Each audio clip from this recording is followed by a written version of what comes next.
Cuando Alejo muere y hay toda esta solidaridad y este amor y este cariño, digo, wow, pero que afortunada fui de compartir 20 años con Alejandro. Esto no se puede convertir en que es que yo tengo que conseguir a alguien, porque es que si yo no consigo a alguien, no. Que sea una persona que te haga ver que tú tienes muchas otras cosas más que un duelo encima. Después del parto de Miguel, mi hijo que infortunadamente ese día falleció, yo decía, pero un momento, ¿cómo así esto? El mundo no se paró anoche, era mi mundo el que se había parado anoche. Era el duelo de 2 hijas que también habían perdido todo. Pasaban cosas como que tú dices, ¿esto es una película o nos está pasando a nosotros? Pero la sensación que tiene un ser humano de que alguien se desaparezca de tu vida es abandono. Yo sentí que yo buscaba, era un hombre para sentar a la mesa con mis hijas, no era más. Finalmente, yo en esta ciudad encontré todo. La habitación invisible.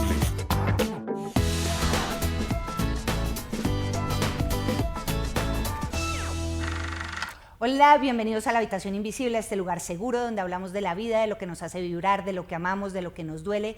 Bienvenida Marcela Sarmiento, periodista, presentadora y creadora del podcast Después del Amor. Barranquillera, vive en Miami con sus hijas Paulina y Florencia y su perro Gazpacho.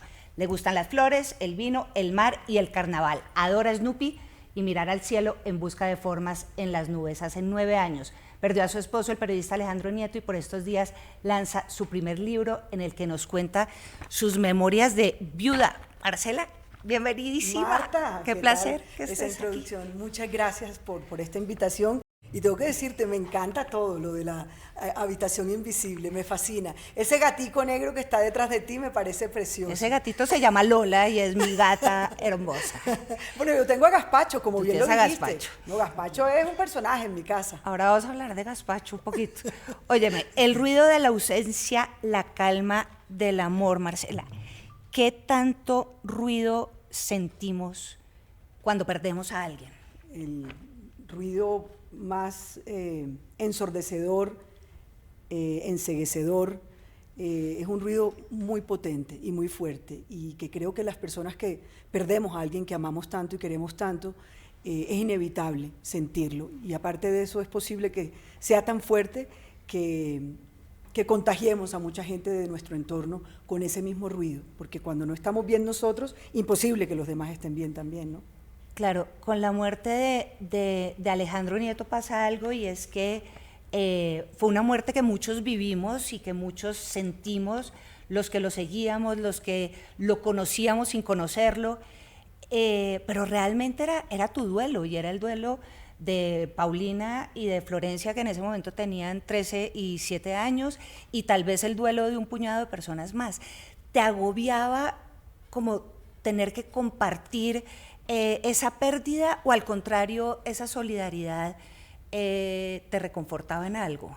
Marta, la solidaridad reconforta muchísimo, muchísimo. Yo creo que aquí hay 2 cosas que yo entendí muy bien, y era que el coraje era un tema individual mío, pero la solidaridad, como bien lo dice la palabra, es un tema colectivo y es necesario, porque cuando uno vive estos duelos, uno tiene que entender que uno no está solo, que uno de estas cosas, los demás lo ayudan a salir a uno adelante, y que los demás en algunos momentos, aunque te agobien porque hay mucho amor que te dan, tú lo necesitas.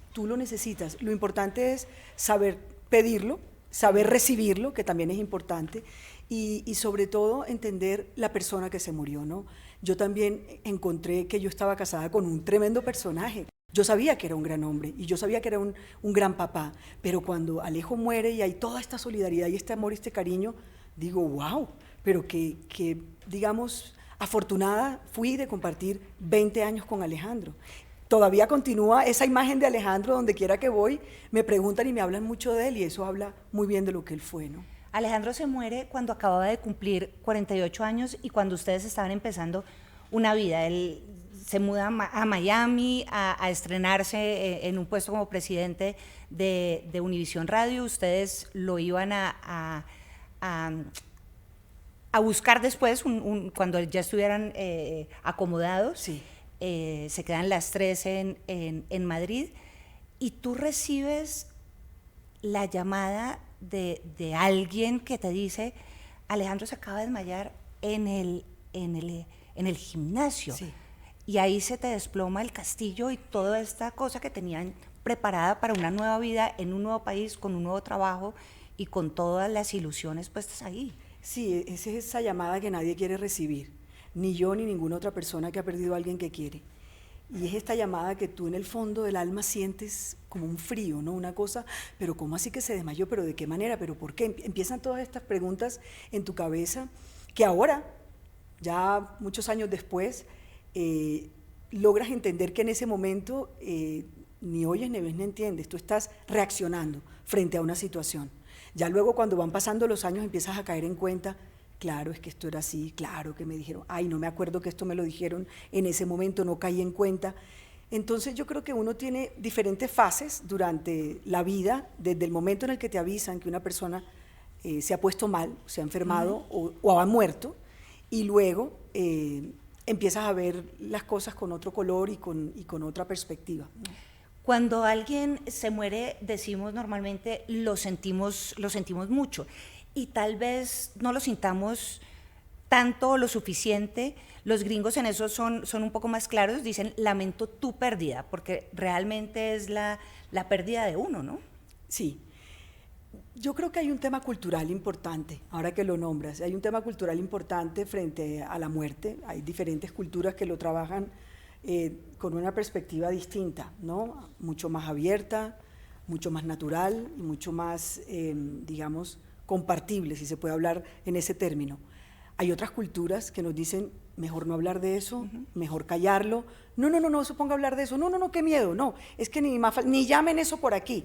Hay como un miedo profundo acerca de la muerte, hay un miedo profundo acerca, incluso, Marta, de hablar sobre la muerte y de hablar sobre esa posibilidad que es la de todos, que es ahí donde yo creo que hay que llegar, claro. Y es que esta posibilidad es la de todos. Que lo dices en el libro, y es que cada vez que alguien se muere, claro, uno siente pesar o tristeza, pero también reconforta saber que no es uno, que no es alguien, la mamá, el papá, lo que sea. De hecho, uno toca madera o se persigna, dice gracias a Dios, lo que sea, porque cada muerte nos abre a nosotros también la conciencia de nuestra propia finitud, ¿no? De acuerdo. Y hay como un, yo no diría un regocijo, pero sí un alivio de saber que el que se murió fue otro. Exacto, es como un fresquito. Yo le puse la palabra fresquito. Es como que cuando te llega la noticia de alguien que no hace parte de tu entorno íntimo.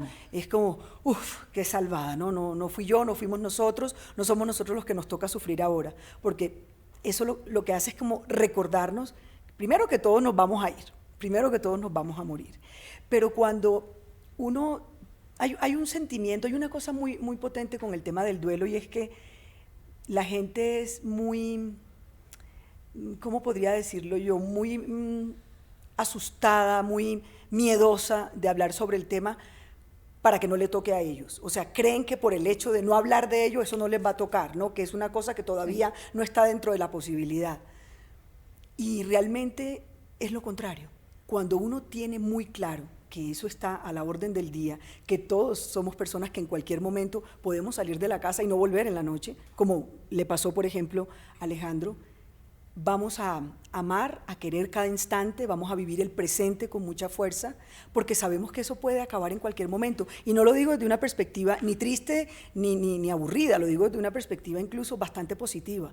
Vamos a vivir el presente cada minuto, cada cosa que tengamos que vivir, hagámosla con esa fuerza de que, oye, puede ser el último momento, ¿no?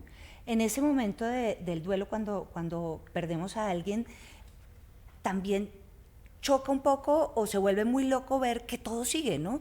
Vuelve a haber un día, vuelve el semáforo de la esquina sigue funcionando, el colegio de las niñas pues está esperando a que lleguen, a que tengan la tarea hecha, el trabajo, ver cómo este lugar común de decir que la vida sigue, es de verdad que la vida sigue. Pero sigue totalmente. Yo pensaba que el reloj paraba, y eso me pasó precisamente, digamos, después del parto de Miguel, mi hijo, que infortunadamente ese día falleció.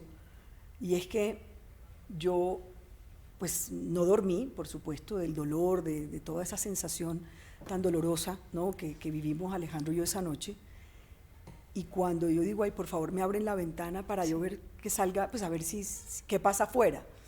Y yo veo que en Bogotá El sol estaba afuera, el tráfico era el mismo, la gente igual, la enfermera entraba, salía, la gente decía buenos días. Yo decía, pero un momento, ¿cómo así esto? El mundo no se paró anoche, pero ¿cómo así? Yo pensé que el mundo se había parado anoche, era mi mundo el que se había parado anoche.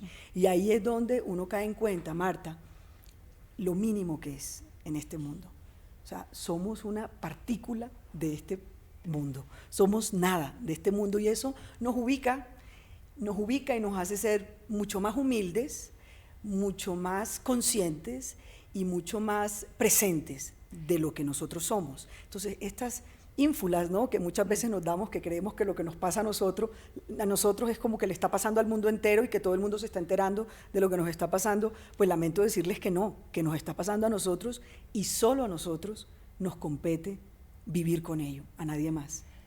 Te pasó con Miguel y te pasó también con Alejandro, y era que la vida seguía al punto de que ustedes decidieron seguir, o tú porque eras la mamá, la mayor, la adulta, seguir con todos los planes. Terminaron en Miami, terminaron con Gazpacho, que era el perro que él había, ¿cómo se dice eso? Como encomendado, no, pues que tenía proyectado tener, sí, pues sí. Hizo todo, y Gazpacho cuando llega, ya Alejandro no estaba. Entonces ustedes siguieron con la vida, empezaste a trabajar en televisión, llegas a Despierta América, y te impusiste como vivir, al punto de tener incluso un horario para llorar. O sea, te impusiste un horario, y ese horario era por las noches, sola, a oscuras. Qué fuerte. Fuerte, Marta, porque yo no era solamente mi duelo, era el duelo de 2 niñitas, ¿no? Era el duelo de 2 hijas que también habían perdido todo. Si yo lo perdí todo, te podrás imaginar lo que sintieron mis hijas. Yo era una adulta, yo era una persona que sabía un poco más de la vida y que sabía que de todos modos esto tenía que seguir. Ahora mis hijas tenían que tener una mamá fuerte a su lado, o por lo menos una mamá que tuviera la posibilidad y la capacidad de seguirla guiando. Yo no me podía sentar a llorar el día entero, porque para mí en ese momento, yo te confieso, era como un lujo. O sea, sentarme a llorar, a ver qué pasaba, para ver si mañana qué pasaba, no. A mí me tocó inmediatamente que muere mi esposo, empezar a trabajar fuertemente en, ok, ¿qué va a pasar mañana? ¿Y qué va a pasar pasado mañana? Y así sucesivamente, mis días tenían que ser de mucha rutina laboral, personal, servir las comidas, hacer las tareas, llevarlas al colegio. Y claro, yo no podía estar todo el día llorando, entonces tenía que darme la oportunidad de decir, ok, de aquí a acá, fuerza. Es como un personaje que uno también arma, ¿no? Y que se pone una capa para manejar el día a día. Y en las noches es cuando te cae el 20, como dicen, que tú te acuestas en la cama y dices, bueno, ¿mañana qué?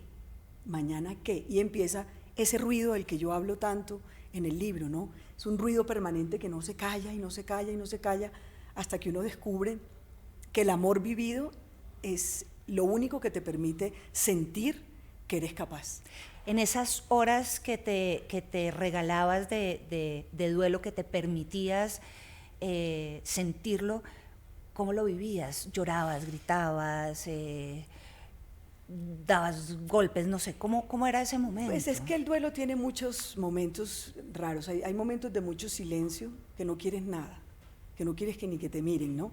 Hay otros momentos en los que al contrario, que lo que quieres es que te miren, te acompañen, te abracen, te sirvan la comida, la cena, tú no quieres hacer nada, ¿no? Hay otros momentos donde estás muy fuerte, con una claridad increíble de qué es lo que te pasó y que lo tienes que afrontar. Y que tú dices, pero yo cómo he podido estar mal si estoy tan bien hoy. Pero resulta que estas oleadas van y vienen, van y vienen. En mi caso, sí hubo muchas lágrimas, ha habido muchas lágrimas, porque el duelo tiene eso, el duelo tiene una cosa particular, y es que tú puedes estar muy bien y han podido pasar muchos años, pero un solo recuerdo te abre una llave, que yo no sé dónde está esa llave, seguramente la del corazón y la del alma, que muchas veces te hace llorar.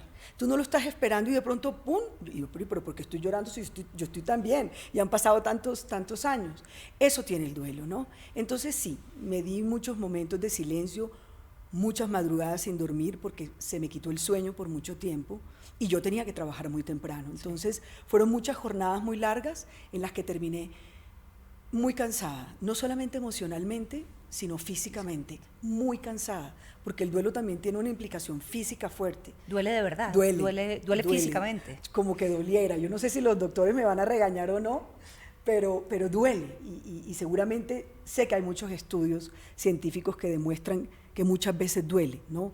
Duele el cuerpo, por supuesto duele la cabeza de tanto llanto, y cuando yo digo es que me duele el alma, a mí a veces me dolía el pecho, ¿sabes? Estos momentos de ansiedad te quitan la respiración, tienes que volver a aprender a respirar en momentos de ansiedad, o sea, es muy fuerte lo que una persona siente cuando siente dolor de haber perdido a alguien que amó.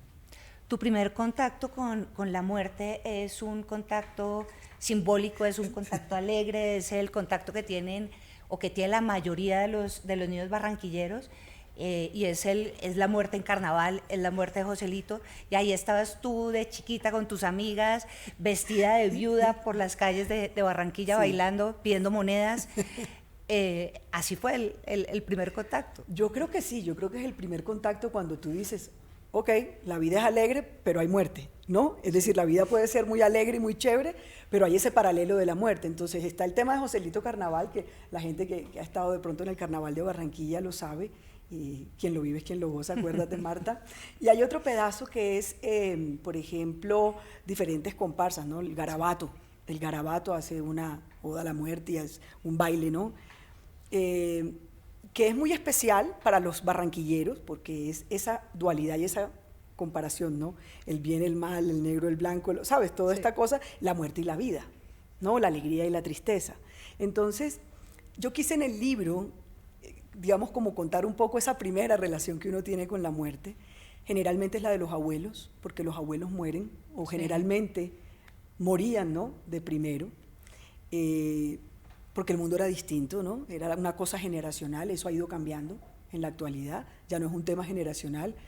Hay muchos otros factores que están quitándole, por ejemplo, los padres a los hijos a los padres. El tema de la violencia, por ejemplo, es un tema que rompe cualquier generación. Ya no se habla de que mi abuelo se murió primero, mi abuela después y así sucesivamente, sino que ya vamos perdiendo en este momento de la vida los seres que más amamos sin necesidad de que sean los más viejos de la familia. Sí. Pero en aquel entonces, tal vez, Marta, yo sentí cuando murió primero mi abuelo paterno, luego mi abuela, ver a mi papá llorar, por ejemplo. Me acuerdo que yo nunca había visto a mi papá llorar, o sea, imagínate, barranquillero, en una cultura donde los hombres y tal, fuertes, macho, exactamente, y resultó que cuando yo veo a mi papá llorar como tan mal, digo, Dios mío, este es el dolor real de mi papá, cuando lo vi llorar por su papá. Entonces, esas primeras, digamos, relaciones que uno entabla como con la muerte son esas. Luego, nunca te imaginas que te vaya a tocar otras cosas más duras, claro, más difíciles y tan íntimas y personales. Hablemos de esa infancia en Barranquilla, de esa infancia de carnaval, de Joselito, de los domingos en la playa, de los cuentos en la casa de la abuela. ¿Cómo viviste esa infancia? Espectacular. Yo tuve una infancia súper chévere y súper linda y súper alegre y súper oral. Sabes que la oralidad en nuestra cultura es muy importante y en mi familia sí que lo fue, porque mi familia era cuentera.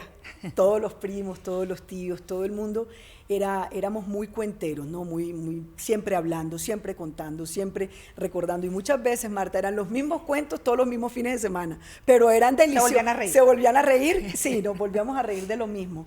Entonces fue una infancia súper linda, fue una infancia súper bonita, con unos primos maravillosos en la casa de mis abuelos paternos, que yo alternaba en vacaciones con mi familia cachaca, que era mi familia de Medellín, porque mi mamá es paisa. Entonces, yo tenía una familia muy grande en Medellín, con la que compartía muchas cosas, y tenía una familia no tan grande, pero también muy bulliciosa y muy chévere en Barranquilla. O sea que tengo un recuerdo muy bonito de mi infancia. Esa burbuja tan feliz se revienta de pronto con el divorcio de ellos. Te vas con tu mamá a Medellín, que no era una ciudad desconocida para nada, pero igual hay una ruptura con Barranquilla, hay una ruptura con tu papá, porque finalmente él se queda. Ahí podemos también hablar de un duelo.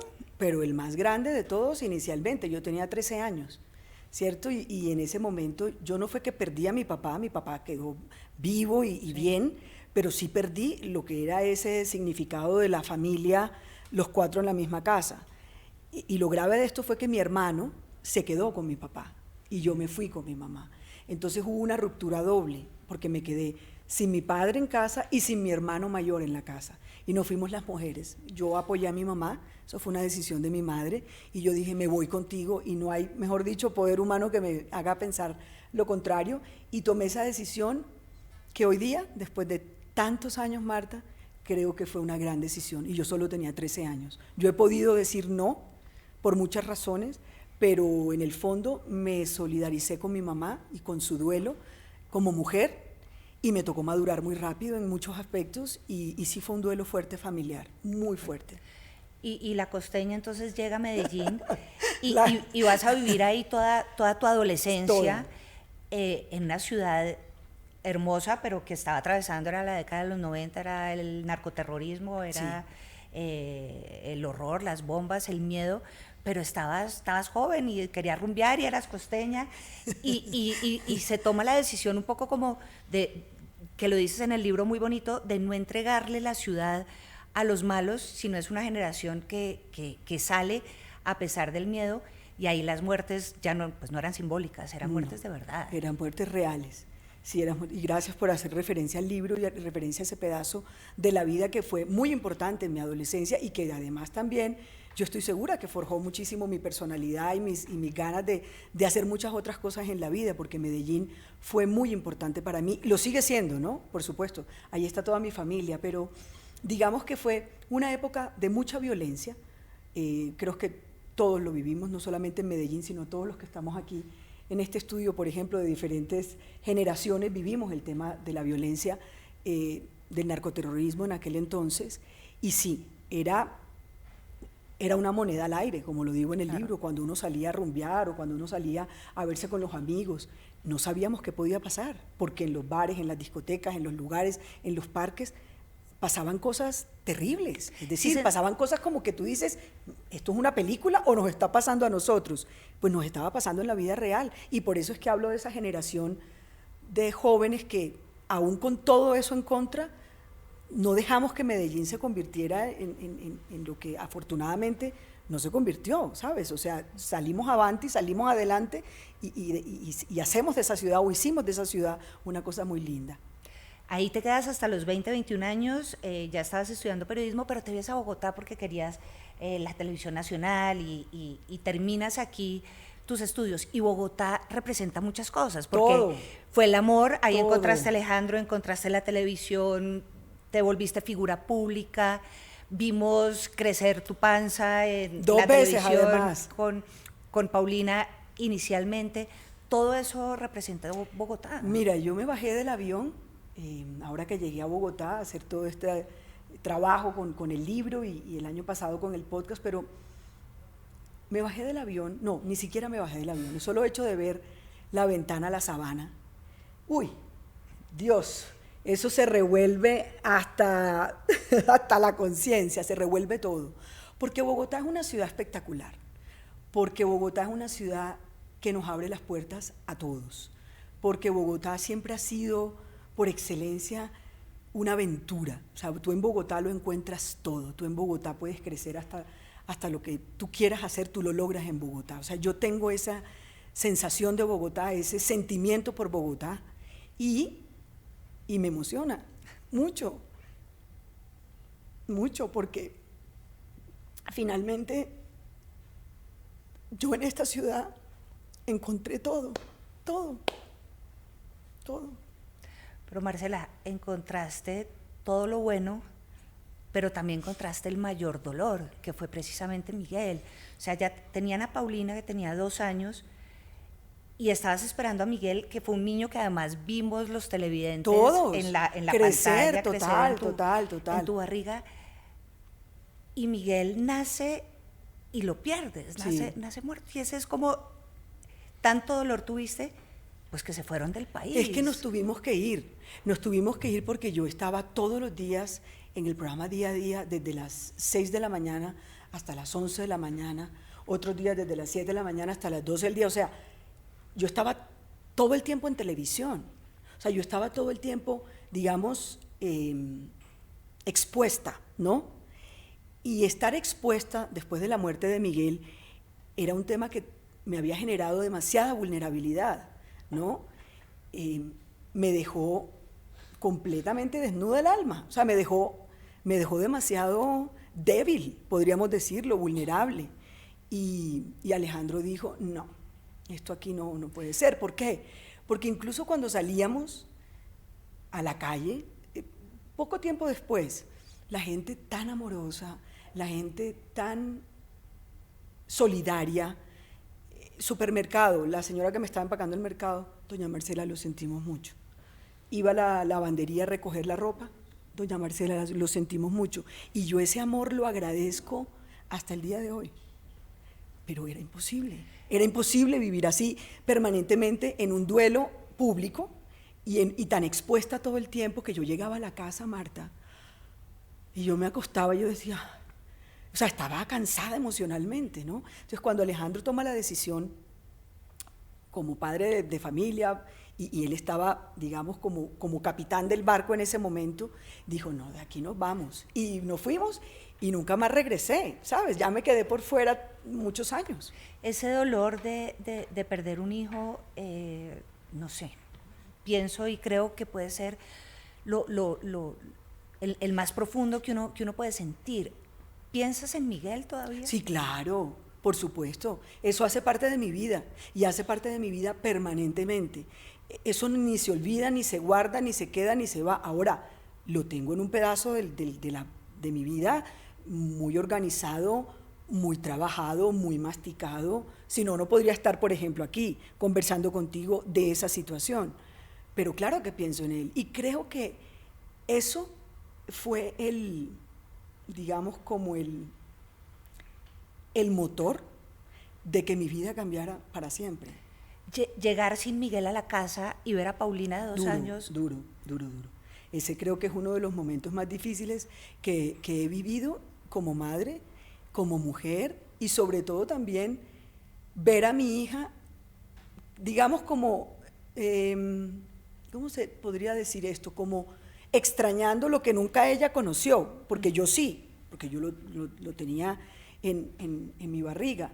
Y yo sabía lo que estaba pasando y todo el amor que yo estaba sintiendo, pero para ella era una ilusión, ¿no? Para los demás, la llegada de un hijo es como una ilusión, pero para la mamá es otra cosa, completamente distinto. Aparte de la ilusión es todo este tema físico. Entonces, sí fue muy duro, fue muy difícil de asimilar, y yo creo que habernos ido de Colombia y habernos ido para Estados Unidos nos dio un poco la posibilidad a los 3 de sanar un poco y de bajarle un poco a esa revolución permanente que era tener esa pregunta y ese sentimiento colectivo de claro. Lo sentimos mucho. Sanarlos a los 3, aunque un tiempo después llega a completar la familia ya Florencia. ¿Qué trajo esa nena? ¿Qué trajo Florencia? Y ahí podemos ya meternos un poco como en el podcast. ¿Podemos decir que ella también es el amor después del amor? Total. No, Florencia es la demostración de que se puede todo. Es decir, hubo un nido vacío por un tiempo y un nido que además sufrió mucho, pero por eso se llama Florencia, ¿no? Bueno, es un nombre que eligió Paulina, pero digo como que es una manera de que esta familia floreció y de que después de todo ese sentimiento de pérdida y ese sentimiento de dolor, se puede, ¿no? Es lo que yo creo, y Florencia trajo eso, ¿no? Trajo eso y ha traído muchas otras cosas maravillosas, ¿no? Después del tiempo. Después del amor es el nombre de tu podcast, un podcast que creas y donde has entrevistado a gente maravillosa para hablar de las pérdidas, justamente de los duelos, de las pérdidas.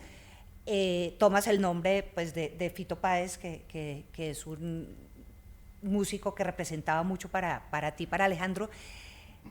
Y te hago la pregunta, porque Fito lo dice claramente, pues es el amor después del amor.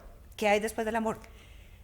Después del amor hay aprendido mucho aprendizaje, hay mucho aprendizaje y hay algo mucho más importante que eso, hay más amor. O sea, después del amor se multiplica el amor. Es decir, cuando el amor es verdadero, cuando el amor es real, Marta, ese amor nunca se va.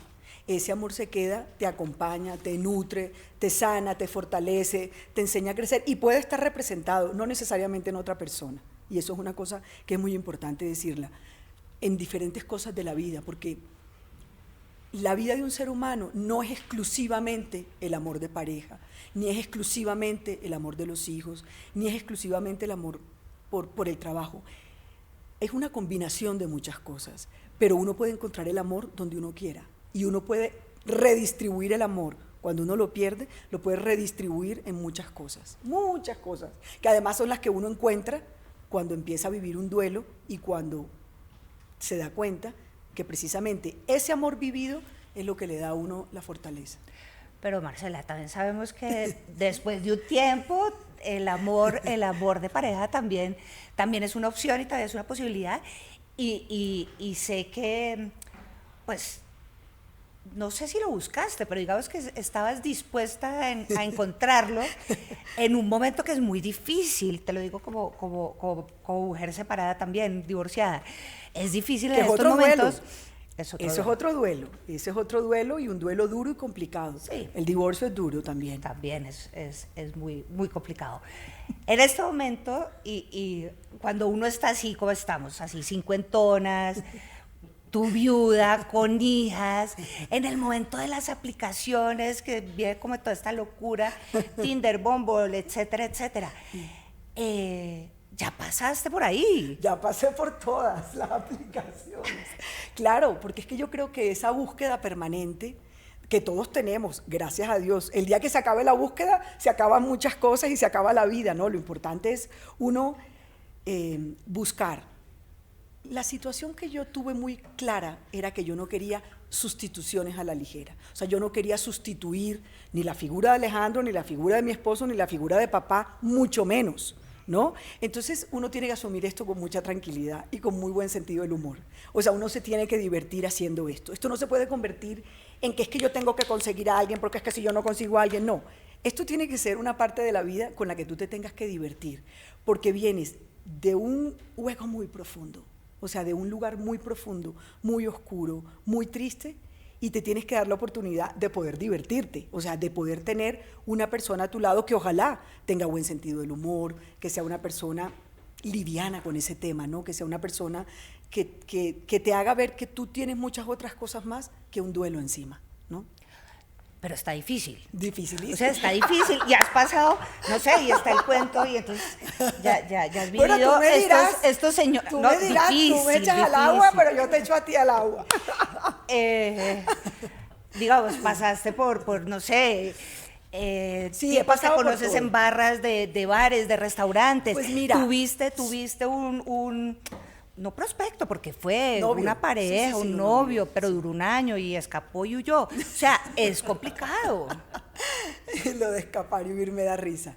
No fue propiamente escapar, porque yo no lo tenía amarrado, pero digo, pero yo creo que uno, después de lo vivido, tengo que decirte, primero que me falta por vivir mucho más, de eso estoy segura, pero después de lo que yo había vivido, nuevamente enfrentarme a este tema romántico, a este tema de sentimental y todo, me generó un poco de ansiedad al principio.